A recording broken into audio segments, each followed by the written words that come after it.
আজকে রিভিউ করো রেখাচিত্রা মুভি। তো কেমন হয়েছে মুভিটা, আপনার কি দেখা উচিত? তো এই মুভিটা প্রচুর হাইপ ছিল যে এটা একটা অসাধারণ মুভি। তো এই মুভিটার জন্য প্রচুর এক্সাইটেড ছিলাম এবং এক্সপেকটেশনও বেশি ছিল, কারণ এই মুভিতে যে লিড রোলে আছে আসিফ আলী, তার কিষ্কিন্ধা কান্ডাম মুভি সিম্পল স্টোরি লাইনের সাথে অসাধারণ থ্রিলার এবং খুবই ভালো টুইস্ট ছিল। তো রেখাচিত্রা মুভির কাহিনী যদি ছোটো করে বলি, তো একটি জঙ্গলে একটা মেয়ের লাশ পাওয়া যায়, সেটা রেখা বলে একটা মেয়ের লাশ, এবং কে এই খুনটা করেছে সেটা নিয়ে মুভির যদি কিছু পজিটিভ দিকের কথা বলি, তো এই যে খুনটা হয়েছে সেটা 1985-র মধ্যে হয়েছে এবং এই কেসটা মামুটি একটা পুরনো মুভির সাথে জড়িত, এবং যখন এই জিনিসগুলো ইনভেস্টিগেট করে আস্তে আস্তে জানতে পারে যে কেন হয়েছে খুনটা, তখন দেখতে খুবই ইন্টারেস্টিং লাগে এবং একদম প্রপার যেরকম ইনভেস্টিগেট হয় সেরকম দেখায়।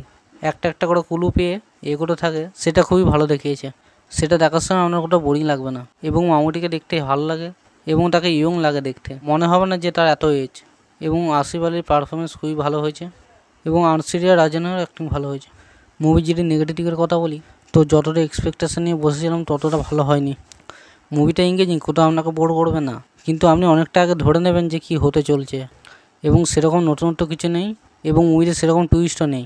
আমার কাছে মুভিটা ওয়ান টাইম ওয়াচেবল মনে হয়েছে। আপনার যদি মুভিটা দেখে থাকেন তো কেমন লেগেছে কমেন্টে লিখুন, আর ভিডিওটা ভালো লাগে লাইক শেয়ার সাবস্ক্রাইব করে দেবেন।